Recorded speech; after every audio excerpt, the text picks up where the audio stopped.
Assalamualaikum warahmatullahi wabarakatuh. Halo, apa kabar Bapak Ibu, calon guru penggerak di seluruh Indonesia? Perkenalkan, saya Dian Ekawati, guru SDN 264 Gria Bumi Antapani, Kota Bandung, Provinsi Jawa Barat. Izinkan saya untuk memaparkan hasil aksi nyata modul 1.4 Budaya Positif. Berikut ini merupakan tindakan untuk aksi nyata saya. Yang pertama adalah latar belakang. Budaya positif di lingkungan sekolah memiliki peranan penting dalam proses pembelajaran dan penumbuhan karakter siswa. Menerapkan budaya positif dapat meningkatkan kesadaran siswa dalam membentuk karakter positif. Budaya positif dapat dibuat melalui kesepakatan antara guru dan siswa, agar siswa merasa terlibat dan bertanggung jawab dalam menjalankan disiplin tersebut. Budaya yang mengakar kuat dan menjadi sebuah kebiasaan yang dilakukan secara kontinu dan sadar oleh setiap warga sekolah. Semua pihak harus terlibat dalam pembiasaan positif tersebut. Harapannya, jika budaya positif mengakar dalam diri setiap peserta didik, maka akan tercipta profil pelajar Pancasila. Selanjutnya, tujuan aksi nyata. Yang pertama adalah menumbuhkan budaya positif dengan kesepakatan kelas. Yang kedua, menumbuhkan nilai-nilai profil pelajar Pancasila pada diri peserta didik dalam kegiatan pembelajaran.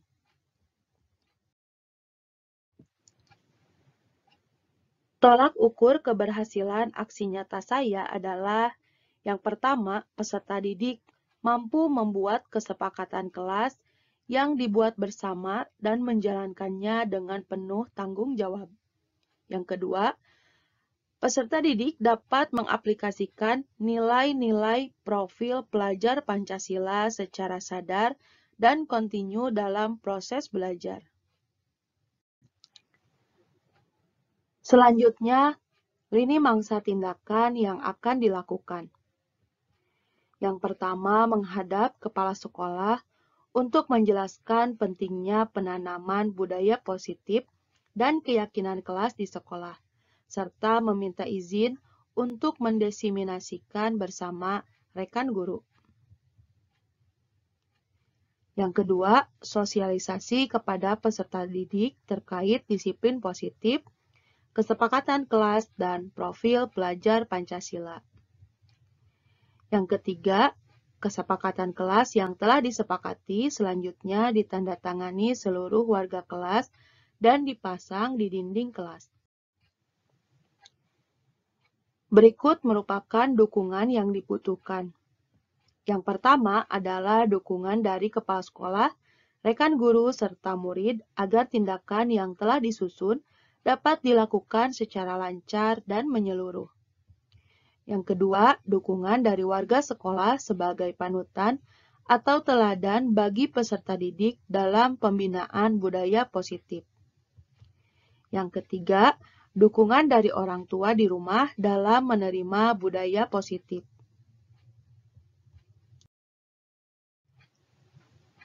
Berikut ini merupakan kegiatan desiminasi di sekolah mengenai pemahaman dan pengalaman budaya positif.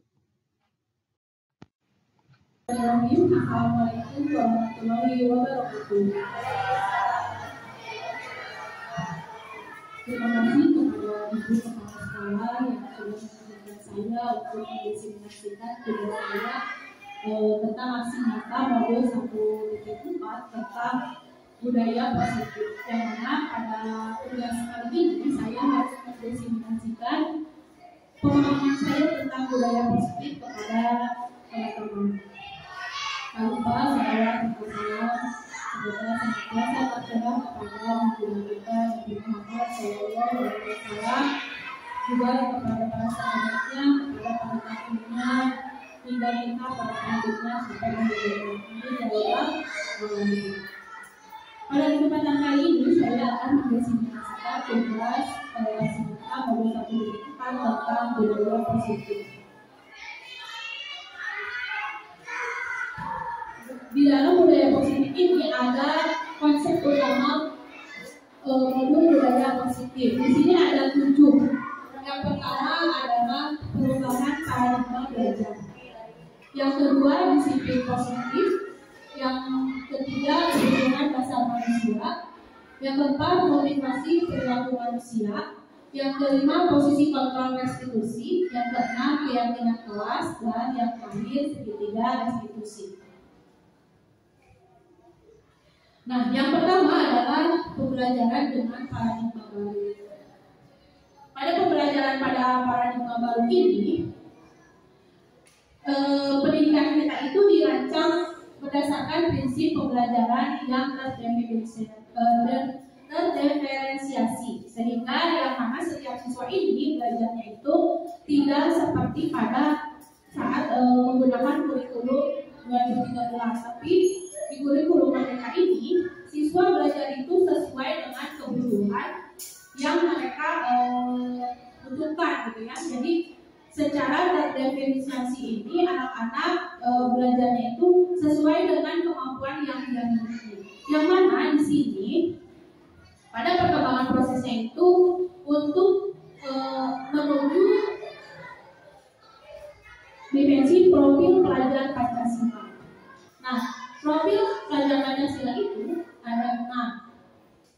Yang pertama adalah beriman dan bertakwa kepada Tuhan Yang Maha Esa dan berakhlak mulia. Yang kedua berkebinekaan global. Yang ketiga bergotong royong. Yang keempat kreatif. Yang kelima bernalar kritis dan yang keenam mandiri. Sebelumnya saya mau tanya dulu, apakah ibu-ibu tahu tentang disiplin positif? Saya menjelaskan ya. Di sini dalam budaya kita makna disiplin itu menjadi sesuatu yang dilakukan seseorang untuk mendapatkan kepatuhan ya. Jadi kita ini cenderung menghubungkan bahwa kata disiplin ini dengan ketidaknyamanan. Jadi kalau berbicara tentang disiplin, kadang kita melakukan itu merasa tidak nyaman ya. Jadi bukan karena kita sadar, tapi kita merasa tidak nyaman.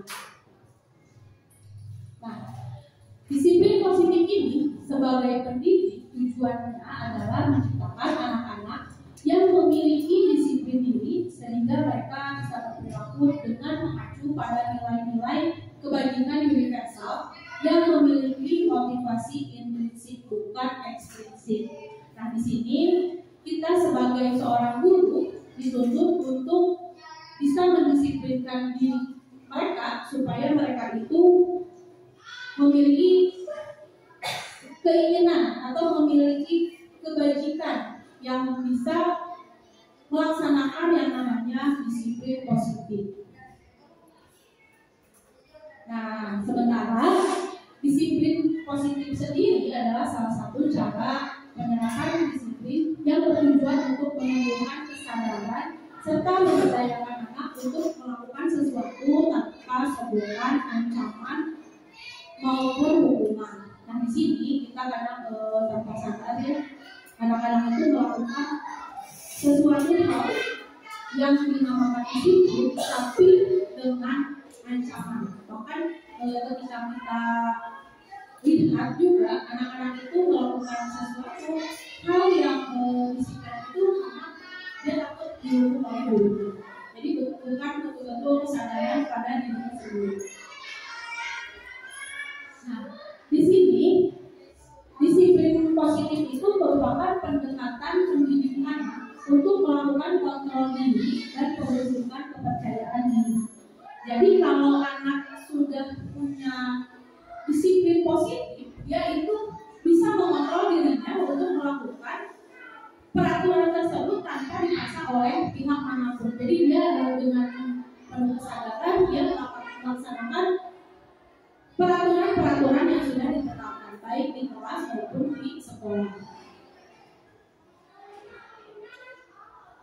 Untuk selanjutnya yaitu kebutuhan dasar manusia. Di sini kebutuhan dasar manusia yang pertama adalah kebutuhan bertahan hidup. Contohnya kita untuk bertahan itu butuh makan, butuh kesehatan, dan butuh rumah.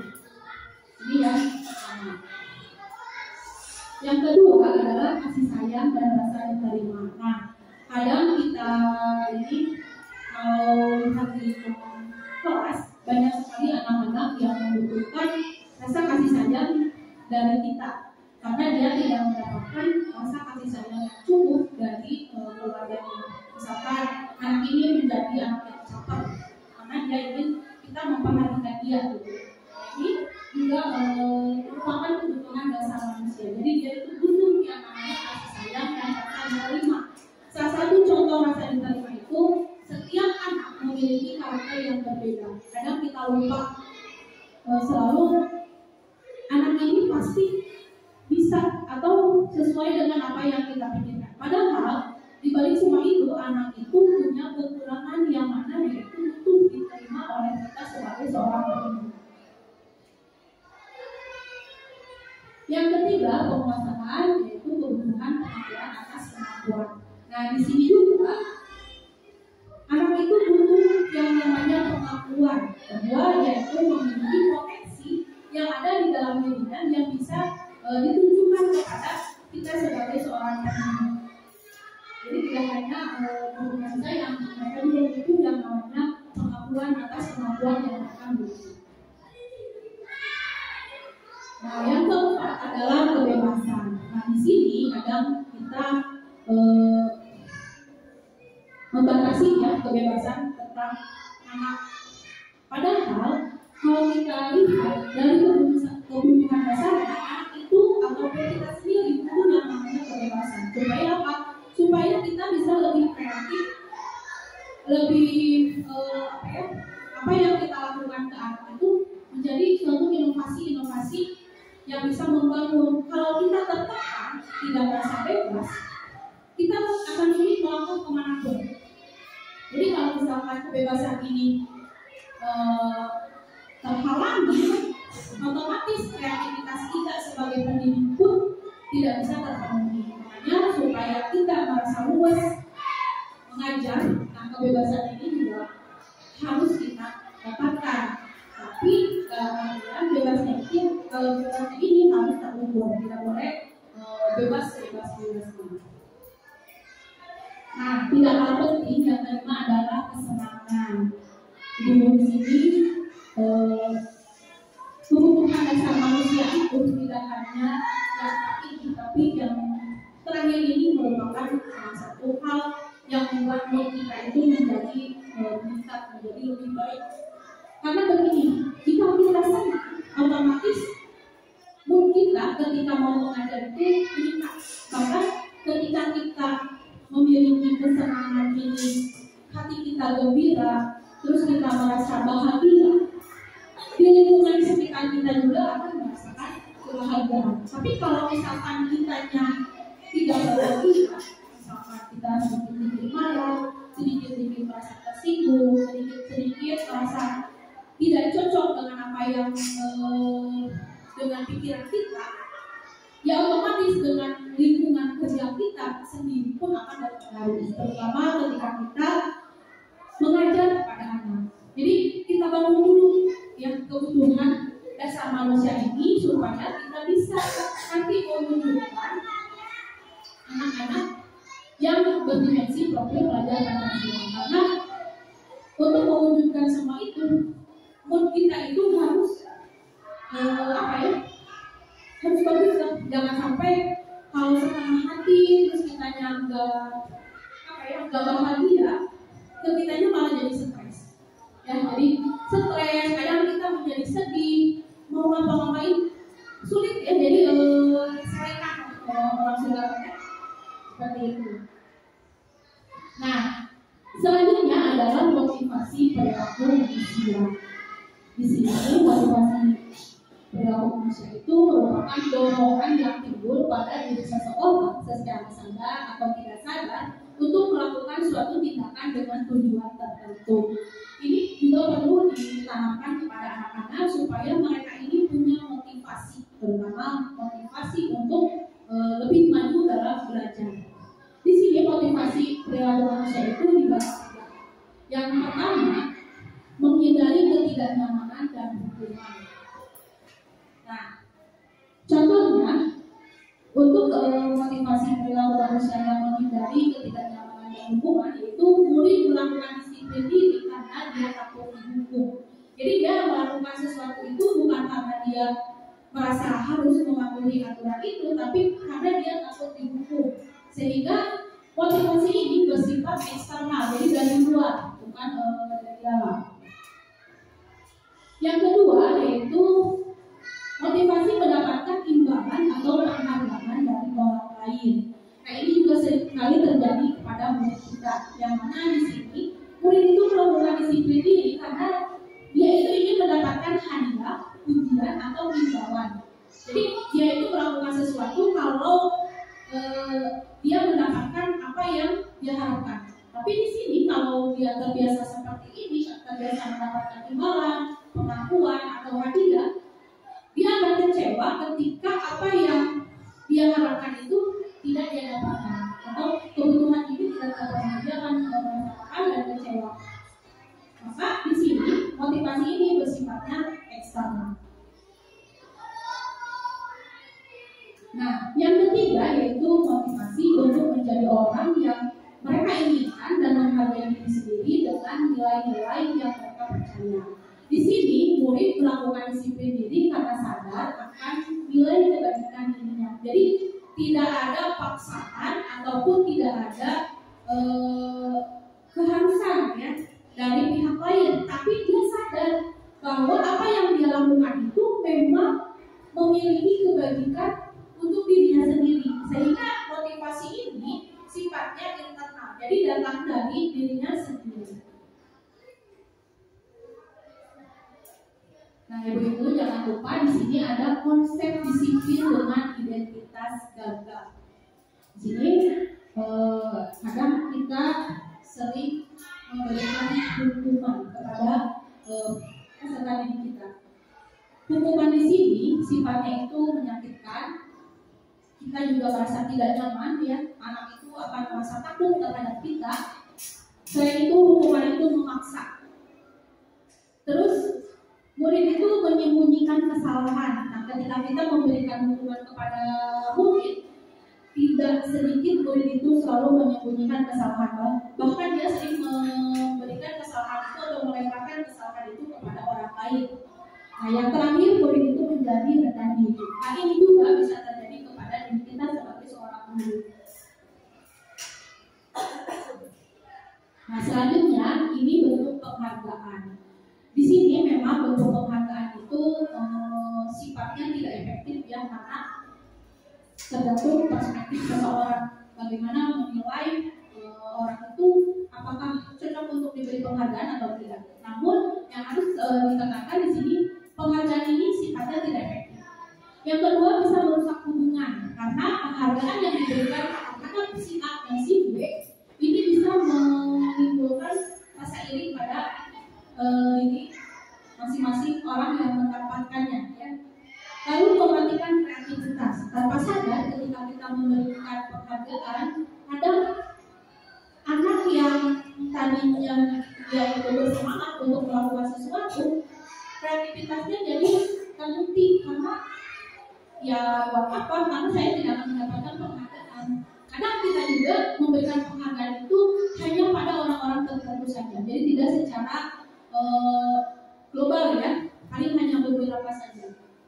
Terus penghargaan ini bisa menghubung dengan sistem ranking, yang mana kalau sistem ranking di sini kadang tidak secara fair gitu ya. Kadang kita merasa kenapa dia bisa menjadi lebih unggul, padahal ada kekurangan yang memang bisa dibandingkan dengan yang lain itu yang lebih rendah. Tapi karena sistem ranking ini, sehingga si penghargaan ini tidak secara merata. Jadi hanya didapatkan untuk orang-orang tertentu juga. Bahkan yang terakhir di sini merampas hak menghargai dirinya. Nah, ini juga harus diperhatikan, jangan sampai ketika kita memberikan penghargaan kepada orang lain, kita tanpa sadar merampas hak menghargai dirinya. Selanjutnya, konsep disiplin dengan identitas sukses. Kalau tadi mah identitas gagal, sekarang identitas sukses. Di sini ada yang namanya konsekuensi. Setiap yang kita lakukan ada konsekuensinya. Di sini sifatnya yang pertama adalah pendidikan jangka pendek. Konsekuensi ini tidak bisa lama ya, tapi penguatannya jangka pendek. Yang kedua, perlu monitoring berkelanjutan. Jadi ketika kita memberikan konsekuensi kepada anak, kita juga harus monitoring kelanjutannya seperti apa.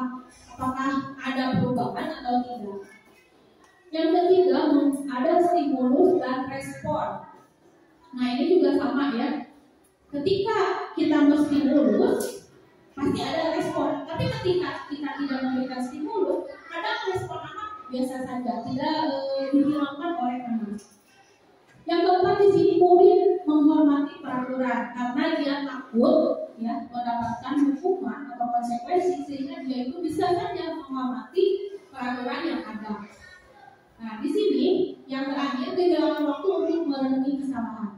Walaupun anak dapat konsekuensi, tapi anak untuk jangka panjang dia akan selalu melakukan kesalahan yang sama. Beda lagi dengan restitusi. Nah, restitusi di sini membuat murid ini bertanggung jawab atas perilakunya, karena kita tidak menyalahkan murid, tapi kita sama-sama mencari solusi sehingga dia itu bisa bertanggung jawab. Lalu dia fokus pada pemecahan masalah jangka panjang. Jadi tidak hanya mendapatkan solusi saja, tapi dia punya dalam jangka yang panjang. Jadi ketika ada masalah, dia bisa memecahkan solusinya dan bisa dipakai. Lalu murid itu menghormati dirinya dan orang lain. Nah, ini juga sama, di kita masih banyak anak yang tidak bisa menghormati dirinya maupun orang lain. Ketika dikasih tahu, dia itu iya, tapi masih saja melakukan. Atau ada juga anak yang ketika kita kasih tahu, dia itu malah balik marah kepada kita, bukannya mendengarkan, tapi malah makin marah. Sehingga kita juga jadi terpancing ya untuk lebih daripada itu. Terus selanjutnya ada teori kontrol. Nah, di sini yang sangat berpengaruh pada restitusi. Jadi ketika dia melakukan sesuatu, dia memiliki kontrol pada dirinya sendiri. Yang terakhir, murid itu bersemangat memperbaiki kesalahan. Karena di sini yang kita cari adalah solusi. Sehingga ketika kita sama-sama mencari solusi dari permasalahan yang dihadapi, maka dia itu akan bersemangat untuk memperbaiki kesalahan. Jadi tidak hanya sekedar berjanji saja. Nah, di sini ada pengertian restitusi, yang mana menurut dosen, restitusi itu adalah proses menciptakan kondisi bagi murid untuk memperbaiki kesalahan mereka, sehingga mereka bisa kembali pada kelompok mereka dengan karakter yang kuat. Jadi tidak menyalahkannya ibu-ibu, tapi memperbaiki. Jadi sama-sama memperbaiki kesalahan yang mereka perbuat. Nah, restitusi itu bukan untuk menebus kesalahan, melainkan sebuah tawaran dan bukan paksaan. Jadi kita menawarkan kepada anak bagaimana nih cara menyelesaikan masalah yang sudah terjadi atau masalah yang kamu alami. Restitusi di sini membantu murid menjadi lebih memiliki tujuan. Tujuan menyelesaikan masalah itu apa? Nah, di sini juga akan ditanamkan disiplin positif, sehingga dia mau melaksanakan apa yang sudah disepakati bersama. Dan yang tidak kalah pentingnya, memulihkan dirinya setelah berbuat kesalahan. Terkadang ketika kita melihat anak memiliki kesalahan, kita tanpa sadar ya, ibu-ibu, membuat mereka itu merasa rendah diri, jadi tidak percaya diri. Tapi tidak sedikit juga ada anak yang ketika dia berbuat salah, kita kasih solusi, dia langsung tanggap ya, memberikan respon yang baik, sehingga dia mau gimana caranya supaya hal ini tidak terulang kembali. Nah, gitu ya. Nah, di sini ada ciri-ciri restitusi. Yang pertama itu bukan menebus kesalahan, namun belajar dari kesalahan. Yang kedua, memperbaiki hubungan. Yang ketiga, tawaran bukan paksaan. Jadi kita menawarkan kepada anak bagaimana nih cara menyelesaikannya. Jadi tidak memaksa kepada anak. Yang keempat, menuntut untuk melihat ke dalam diri. Jadi ketika anak berbuat salah, kita tidak menyalahkan anak, tapi menuntut mereka untuk gimana caranya supaya hal ini tidak terulang di kemudian hari. Yang kelima, mencari kebutuhan dasar yang mendasari tindakan. Di sini kita akan mencari tindakan yang bagaimana nih supaya sesuai dengan kebutuhan atau tindakan yang seperti apa yang cocok dengan masalah yang mereka alami. Yang keenam, fokus pada karakter bukan tindakan. Jadi di sini restitusi ini betul-betul membuat anak memiliki karakter yang lebih baik. Jadi bukan tindakan yang mereka lakukan, tapi lebih ke karakter supaya dia itu sadar dengan apa yang sudah dia lakukan. Nah, yang terakhir menguatkan dan fokus pada solusi. Kadang tanpa kita sadari ya, ketika anak melakukan kesalahan, yang kita cari itu bukan solusi, tapi mencari kesalahan yang ada pada diri anak tersebut. Seharusnya di sini kita menguatkan dan fokus bagaimana mencari solusi terbaik untuk masalah yang kita hadapi. Di sini ada contoh kasus. Siswa sering tidak mengerjakan PR. Mungkin ibu-ibu juga pernah mengalami kasus seperti ini ya. Karena di kelas saya itu sering sekali anak yang tidak mengerjakan PR. Di sini kalau kita memberikan hukuman, guru itu menghukum siswa tersebut membersihkan kelas. Ini contoh hukuman. Atau guru marah dan siswa menjadi takut. Ketika kita marah, anak jadi merobek, jadi kadang dia tidak mau melihat wajah kita karena saking takutnya ketika kita memberikan hukuman. Nah, di sini ada konsekuensinya. Guru memberikan konsekuensi untuk mengerjakan PR-nya pada saat istirahat. Karena ketika anak tidak mengerjakan PR karena dia harus memenuhi tugasnya, kita kadang suka memberikan kesempatan mereka untuk mengerjakan PR pada saat istirahat. Di sini guru juga tegas dan siswa menghormatinya. Ini untuk yang konsekuensi. Sedangkan yang restitusi di sini guru tidak menyalahkan anak, tapi guru menanyakan keyakinan kelas atau dirinya dan membantu siswa menyelesaikan masalahnya.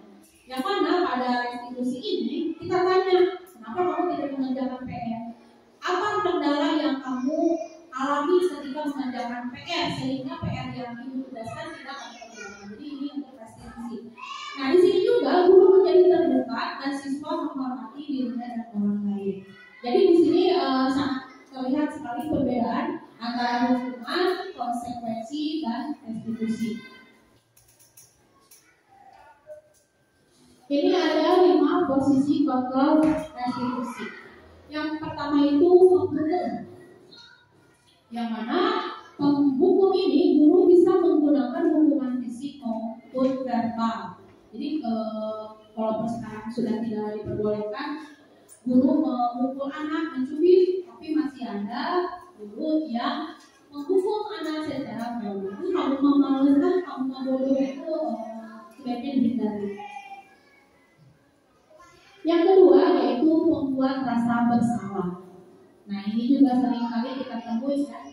Cirinya kita itu kadang berbicara ke anak dengan suara yang lembut, tapi di sini kita akan membuat anak itu merasa tidak nyaman.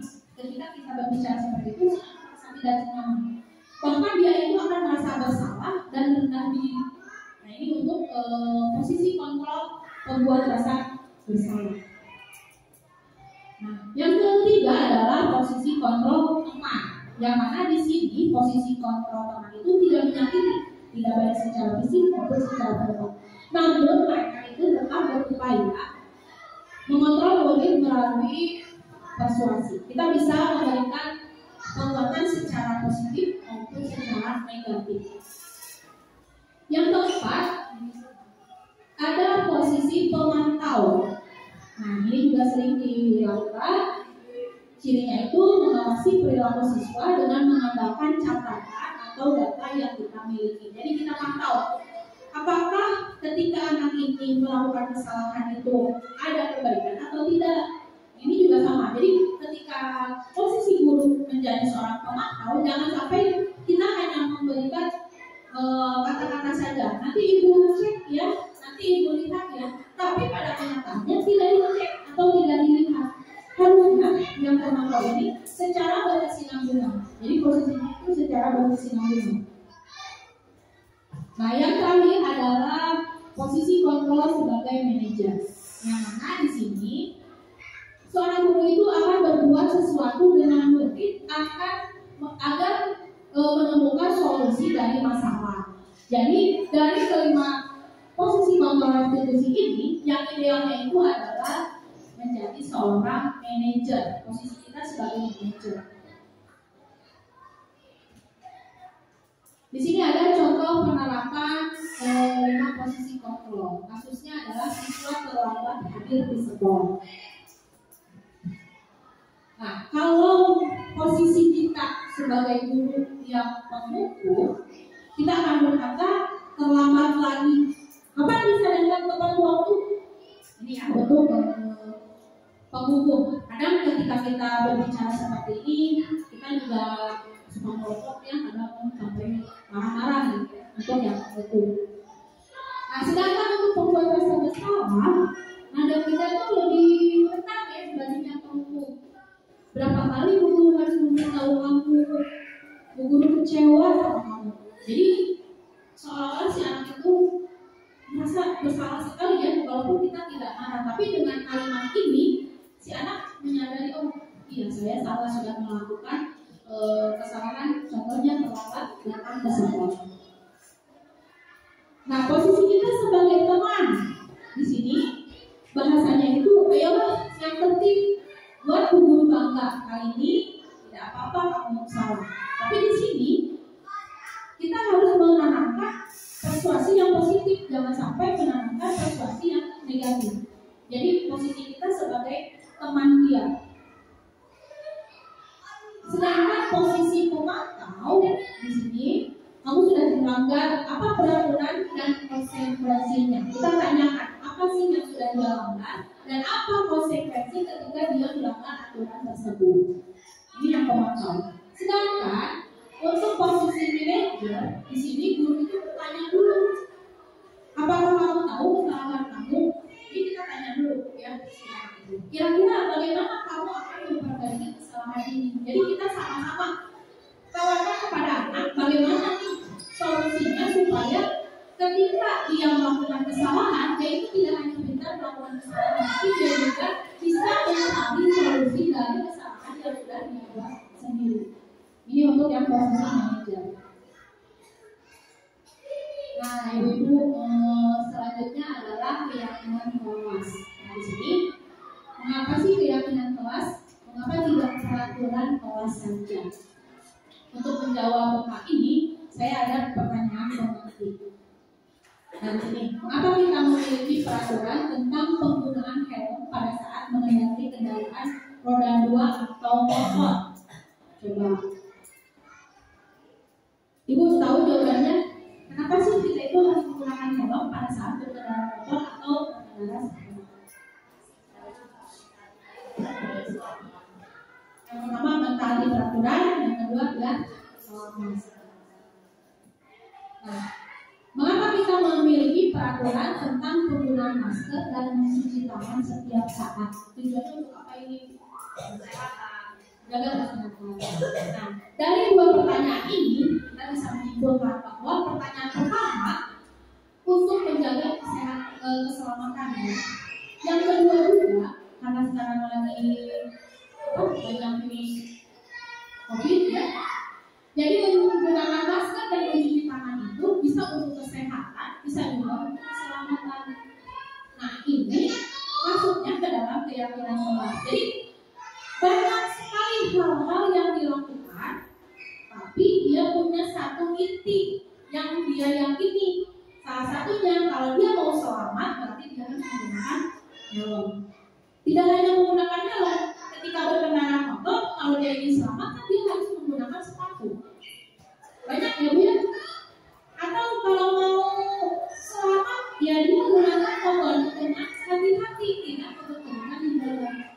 Itu jadi banyak hal gitu ya yang bisa dilakukan, tapi punya satu nilai keyakinan bahwa itu untuk keselamatan kita. Begitu pula dengan penggunaan masker.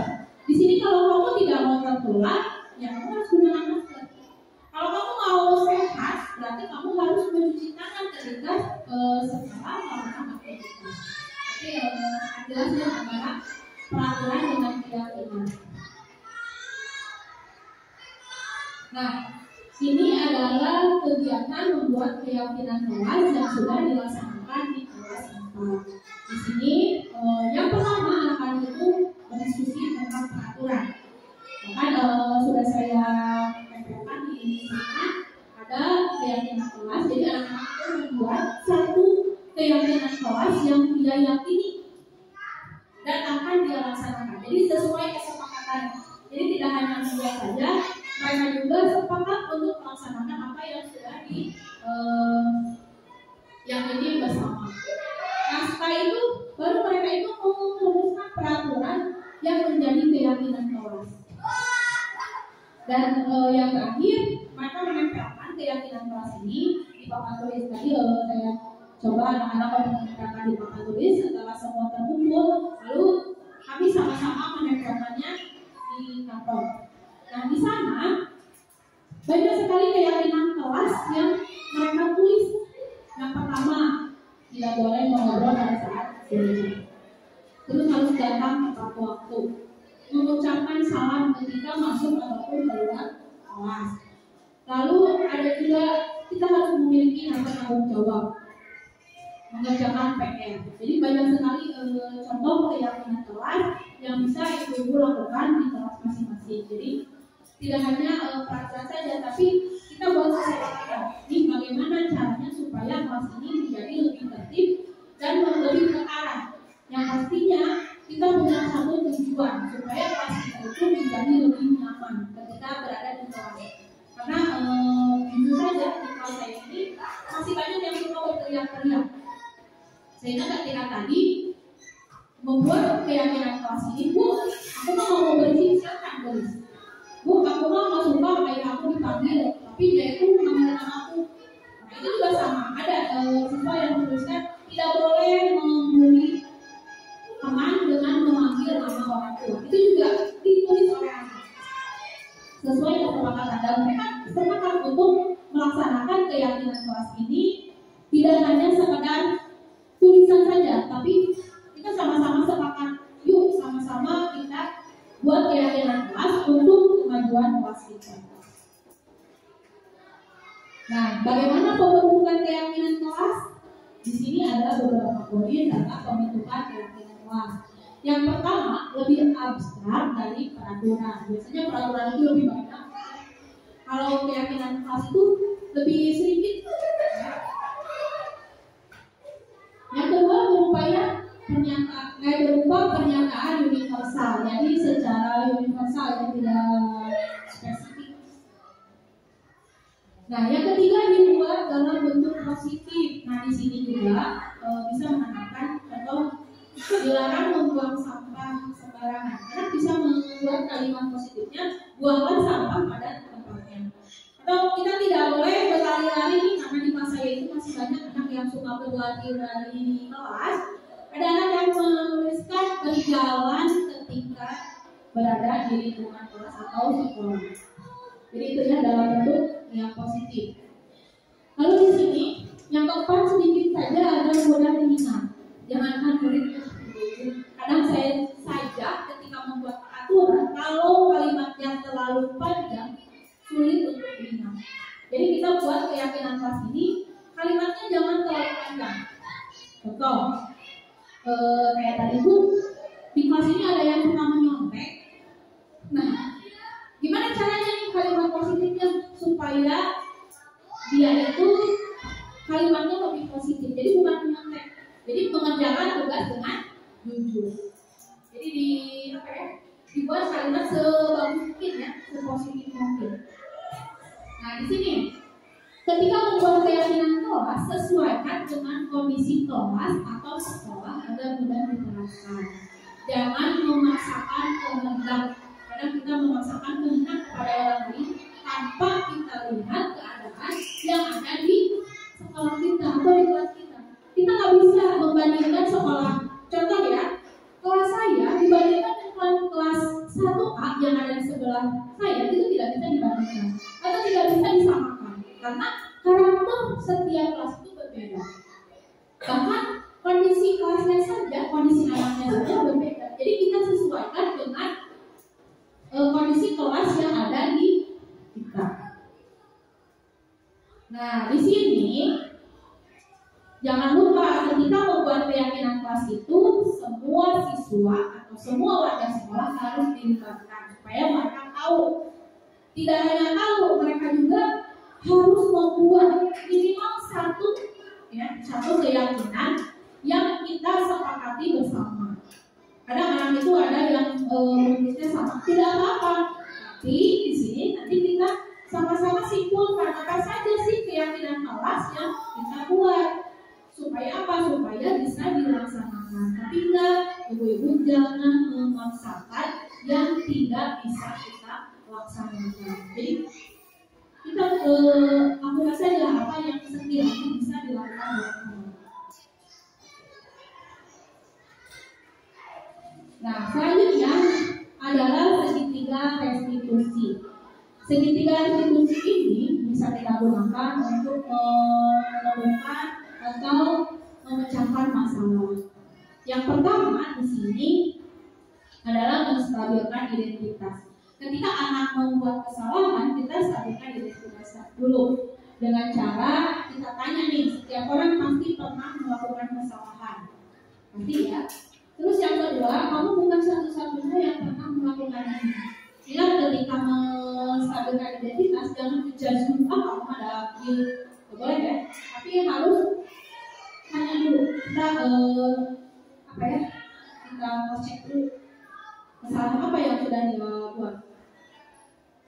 Lalu yang kedua, validasi tindakan yang salah. Nah, untuk validasi tindakan yang salah, kita bisa tanyakan dengan cara kamu tentu punya alasan mengapa melakukan hal itu. Jadi kita tanya juga kepada anak didik kita, kenapa sih kamu melakukan hal itu? Terus adakah cara yang lebih efektif untuk mendapatkan apa yang kamu butuhkan? Jadi kita tanya dulu untuk memvalidasi tindakan yang salah. Lalu yang terakhir, menanyakan keyakinan.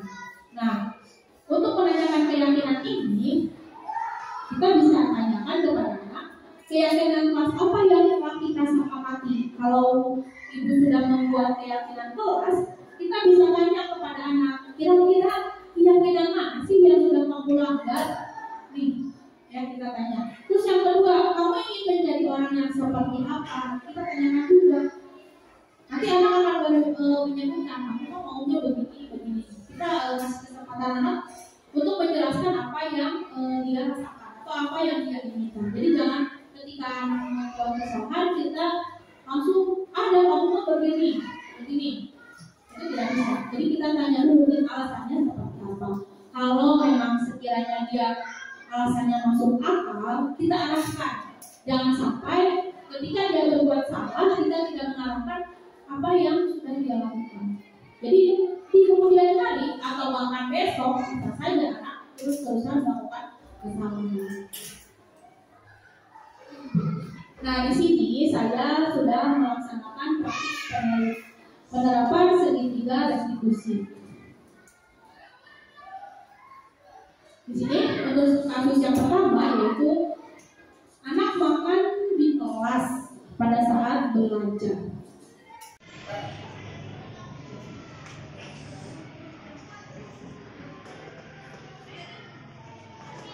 Kamu lagi apa, Windy?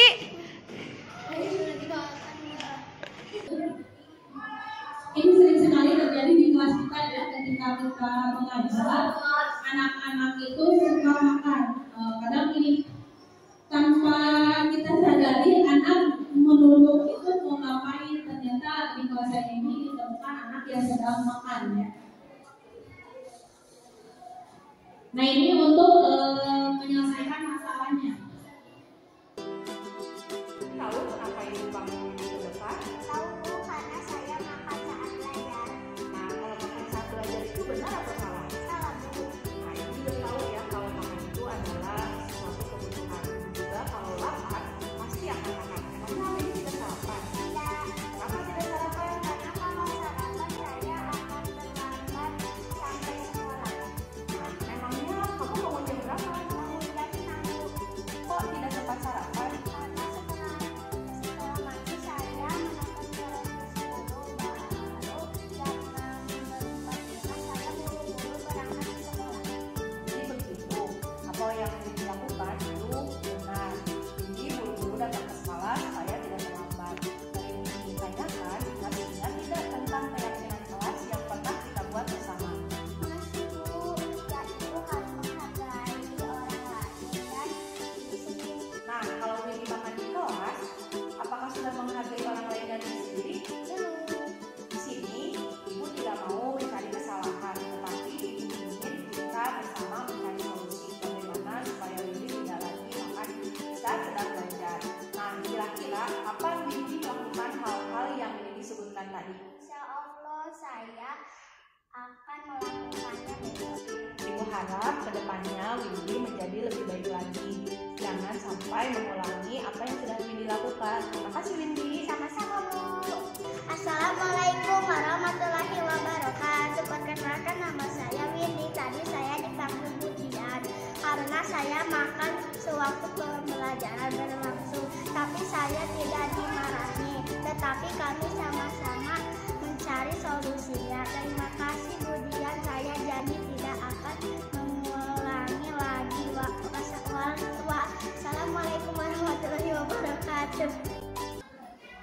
Nah Ibu, di sini ada quotes ya yang menurut saya bagus sekali untuk kita. Di sini menurut standar pendidikan Indonesia, dalam penerapan disiplin positif hendaknya guru memiliki standar kepribadian profesional dan sosial yang baik, di mana guru itu mampu merefleksi pada posisi kontrolnya pada saat ini, bagaimana perjalanan dirinya sebagai seorang AMO atau posisi manajer yang menuntut murid-murid menjadi insan yang mandiri, merdeka, dan bertanggung jawab.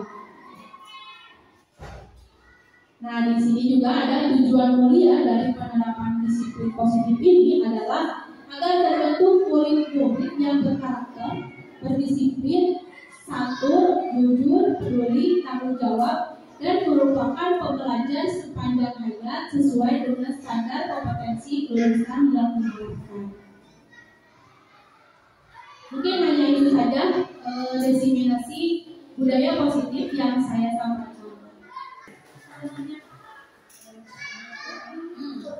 Boleh. Sebenarnya ada dua pertanyaan sebenarnya. Yang pertama, saya pengen menanyakan kalau misalnya bentuk afirmasi positif untuk anak jika misalnya hukuman atau penghargaan bukan solutif gitu. Kira-kira apa yang baik ketika ingin memberikan afirmasi positif kepada anak supaya tidak ada berlebihan gitu ya. Yang kedua, jika ada kesalahan yang klasikal bukan personal, seperti apa cara penanggulangannya menurut studi dari studi. Saya akan coba menjawab ya. Yang pertama itu antara konsekuensi dengan penghargaan ya. Nah, di sini dijelaskan bahwa budaya positif yang untuk menyelesaikan masalah itu kita bisa menggunakan segitiga restitusi. Dengan cara apa? Kita validasi dulu nih, atau kita identifikasi dulu nih masalah apa yang mereka lakukan ya, sehingga kita bisa mencari solusi atau aplikasi apa nih yang cocok supaya kita bisa menguatkan anak-anak kita ini tidak melakukan kesalahan yang sudah mereka lakukan. Contohnya, Ada anak yang berbicara kasar. Kan seringkali ya anak mengucapkan kata-kata binatang, kata-kata kasar, bahkan tidak sedikit mereka menyinggung. Afirmasi apa nih yang cocok untuk mereka? Kita bisa sama-sama dengan yuk nak, kita hari ini sama-sama berbicara dengan santun. Yuk, ibu ingin dengar nih, gimana kamu menyapa teman-teman kamu dengan hal-hal yang baik, yang tidak menyakiti orang lain, yang tidak menyinggung orang lain. Nah, itu juga bisa menjadikan satu afirmasi kepada anak supaya dia itu tidak bingung antara konsekuensi dengan penghargaan ya, terutama itu kan kadang kita gini, kita memberikan konsekuensi. Kalau kamu ngomongnya seperti ini, kamu harus begini. Kalau kamu melakukan seperti ini, penghargaannya begini. Tapi kalau terus-terusan seperti itu, anak jadi ketergantungan. Jadi ketika dia melakukan itu, kan jadi beda, juga tahu hubungannya seperti itu. Tapi kalau kita sama-sama ajak anak ini, ayo kita berbuat kebaikan. Hal yang mudah saja ya. Ada anak yang datang, tanpa mengucapkan salah. Padahal kalau kita lihat, ya nggak bakal melakukan masalah.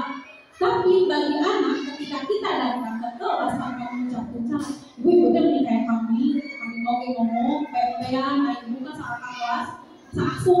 Nah itu pernah terjadi di kelas saya, saya di sini seperti itu. Ibu ini nggak boleh bilang ayah kamu, itu tidak boleh. Makanya saya pernah dengar bahwa ternyata ketika saya berbicara seperti ini memang ke anak. Nah, bagaimana cara kita mengafirmasinya? Nah, dia ingin disebut itu atau panggil namanya halus itu. Kadang saya juga merasa anak saya juga seperti ini ya, ketika saya kamu ini kadang ya secara spontan ya, ketika kita memanggil dia. Padahal itu bukan suatu kesalahan, tapi dari nada kita berbicara pun akan berbeda. Jadi mau sebagus apapun afirmasi yang kita sampaikan, kalau nada suara kita tidak sesuai dengan yang ingin dia berikan, kita akan sampai. Jadi yang harus kita perhatikan itu nadanya juga harus kita perhatikan ketika kita mau menyampaikan afirmasi kepada anak. Dan sampai ketika kita punya afirmasi yang bagus atau motivasi yang bagus terhadap anak, ketika kita menyampaikan dengan suara yang kuat, suara yang mungkin membuat anak itu aduh biasa Tuhan gitu ya.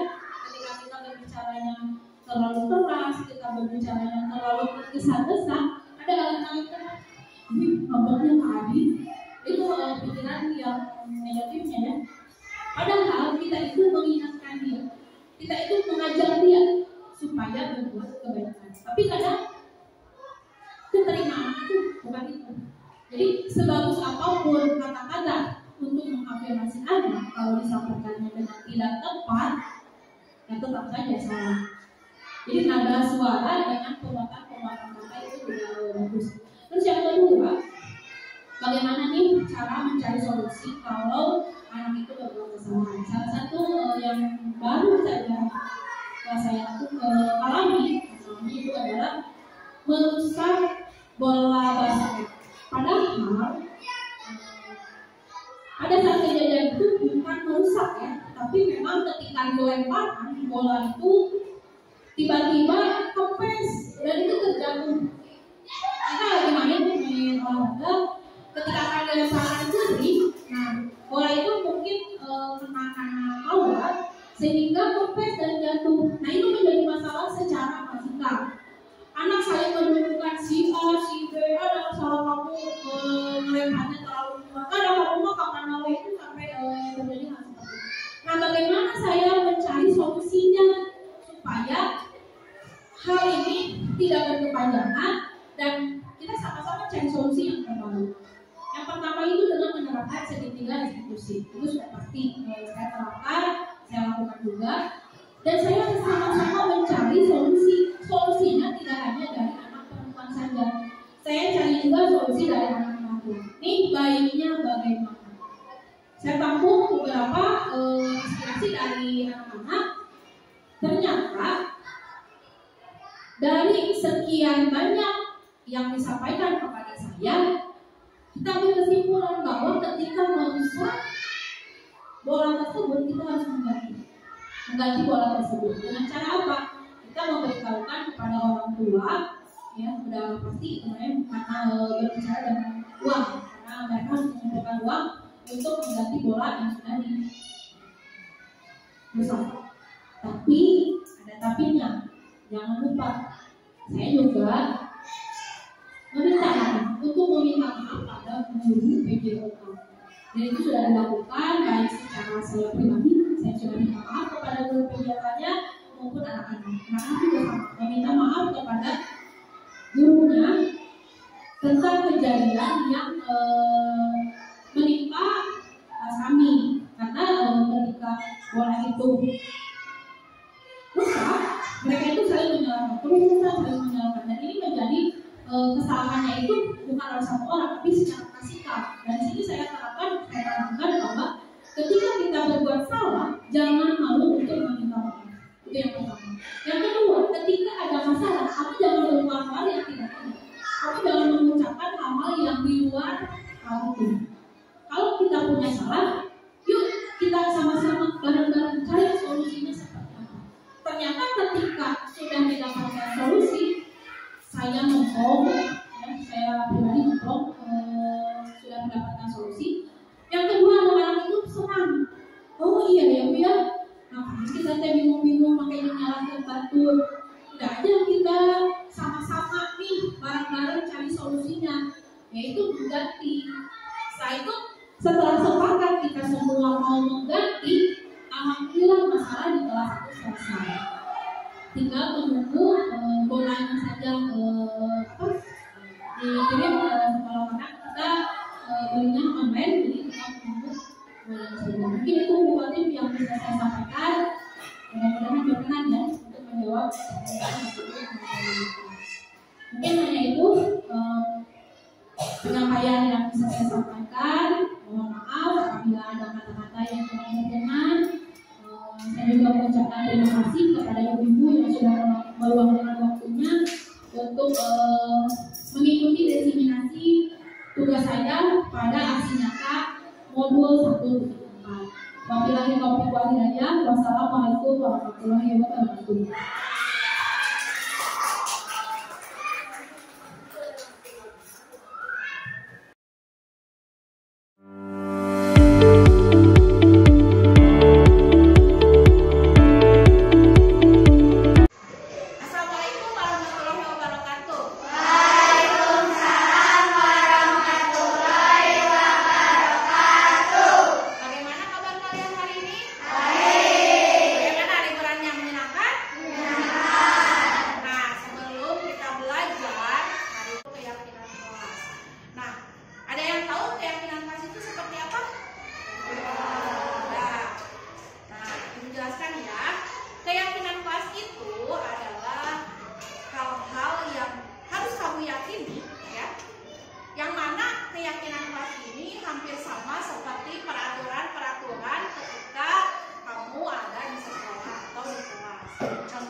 Di kelas ini ada aturan harus menggunakan masker.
kamu buat, satu orang satu keyakinan kelas, ya. Ingat, keyakinan kelas ini harus berupa kalimat yang positif. Contoh tadi, masuk kelas harus mengucapkan salam. Terus ketika ibu guru menerangkan, apa yang harus kamu lakukan? Ya, tidak ngobrol. Ada lagi, ketika kita masuk di kelas nih, kamu harus menggunakan apa? Masuk. Ini nanti kamu tulis satu orang satu keyakinan kelas, ya. Dulu bagikan dulu nih.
Mengerjakan tiket. Nah, keyakinan yang sudah dibuat oleh kalian harus kamu lakukan. Ini kita anggap sebagai kesepakatan bersama, ya.